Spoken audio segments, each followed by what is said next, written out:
टीना जी, टीना जी, एक file sign करने पर अगर सुप्रीम कोर्ट ने हक में फैसला सुनाया है दिल्ली सरकार के, तो इतनी हाय तौबा की क्या जरूरत है?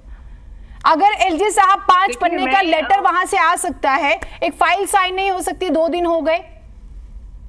No, I completely understand. मैं एक बात समझना चाहती हूँ, आम पार्टी के जो प्रवक्ता हैं या बैठ के जोरों से चिल्लाते हैं और अपनी हर गलत बात को सही साबित करने की कोशिश करते हैं। एक संवैधानिक पद है, उनका डिस्क्रिशन है कि 2 दिन में फाइल का साइन करें, 3 दिन में फाइल साइन करें। उसकी अपनी कोई उनकी कोई मेथोडोलॉजी होगी जिसको वो देखना चाहते होंगे। मुझे लगता है कि जिस तरीके से आम पार्टी जो है वो संवैधानिक पदों पे दबाव बनाती है और टीवी चैनल पे आकर चिल्लाती है, इस तरीके से संविधान पे बैठे पद पे लोग जो है इनके दबाव में काम नहीं करेंगे। अगर एलजी के पास एक इन कंसल्टेशन अपॉइंटमेंट्स होनी है सर्विसेज की और इनके पास सुप्रीम कोर्ट ने राइट दिया है इनको, अब मैं खुश हूं कि जो ये चाहते थे वो इनको मिला है। लेकिन जिस तरीके से उस दिन से ताबड़तोड़ लोगों को हटाकर ये अपॉइंटमेंट्स कर रहे हैं, नरेश कुमार जी के बारे में जिस तरीके की ये बात बोल रहे हैं, मुझे लगता है कि ये जो बातचीत करने का तरीका है, जो सरकार चलाने का तरीका है, जो किसी भी सरकार में एक संयमित तरीके से बात की जाती है, अगर इस तरीके का तरीका। लेकिन टीना जी, ये आप ये सारी चीजें देखिए, सुनिए, ये सारी चीजें ठीक है, 2 सियासी नेता होते आपस में जिस तरह से बात करें, एक चुनी हुई सरकार अगर एक भाषा है, आप ये देखिए, मैंने वो लेटर पढ़ा, मैं उस पर अभी सवाल लेने वाली थी भारद्वाज जी से। अब आप मेरी बात सुनिएगा एक मिनट, ठीक है टीना जी, प्लीज सुनिए मेरी बात। मेरी बात यह है कि किसी सरकार को, कोई भी सरकार हो, कल को आप हो, टेबल इधर उधर तो होती रहती है ना, वो हो सकती है। एक बात बताइए, एक सरकार है, चुनी हुई सरकार है और नंबर्स भी बहुत अच्छे दिल्ली वालों ने दिए हुए हैं, उसे 8 साल 9 साल लड़ना पड़े, कोर्ट में जाके कोर्ट से फैसला है, उसके बाद भी वो धक्के खाए कि भाई साइन कर दो फाइल पर। ये मतलब ये आप इसे कैसे जस्टिफाई करेंगे? आप मुझे बताइए। अगर 5 पन्ने का लेटर लिखा जा सकता है, लोगों को सुन के उनके पॉइंटर्स लिखे जा सकते, मैंने वो लेटर पढ़ा है इसलिए मैं बोल रही हूं, तो साइन नहीं हो सकते। और अगर आप कहते हैं कि ये लोग पॉलिटिक्स करते हैं, ये लोग माहौल बनाते हैं, आप बताइए फिर आप मौका क्यों देते हैं? ये एकदम जायज बात है, ईमानदारी से जवाब दीजिएगा।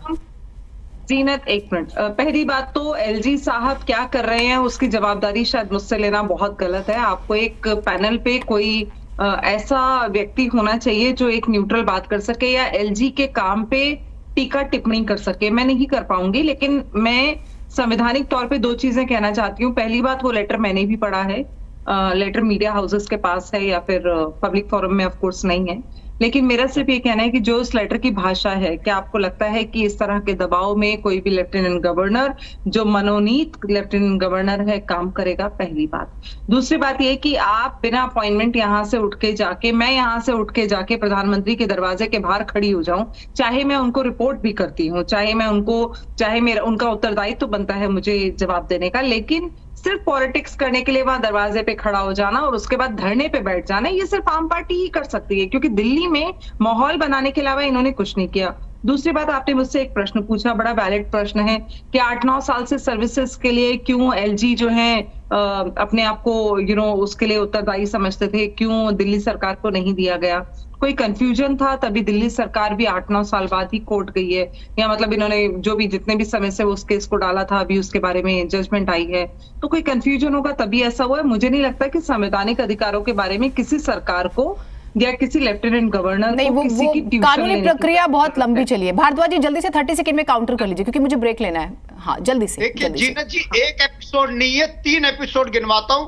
मेयर वाले पे सुप्रीम कोर्ट ने एलजी को कहा कि एलजी ने अनकॉन्स्टिट्यूशनल डिसीजन लिया।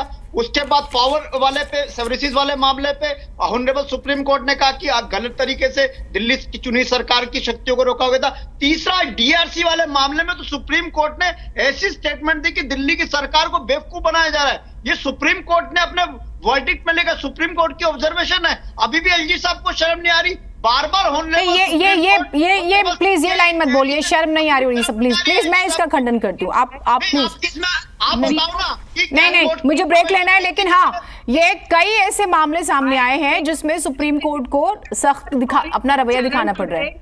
I will not debate with this guy नहीं anymore. नहीं मैं इस चीज का खंडन करती हूँ। एलजी हो, कोई भी व्यक्ति हो, शब्द मर्यादित होने चाहिए। ये बात सही है कि आज डीआरसी वाले मामले में सुप्रीम कोर्ट ने कहा है दिल्ली सरकार को एलजी यूं ही बेवकूफ नहीं बना सकते। एक छोटा ब्रेक ले लेते हैं, ब्रेक के बाद चर्चा यहीं से शुरू करेंगे।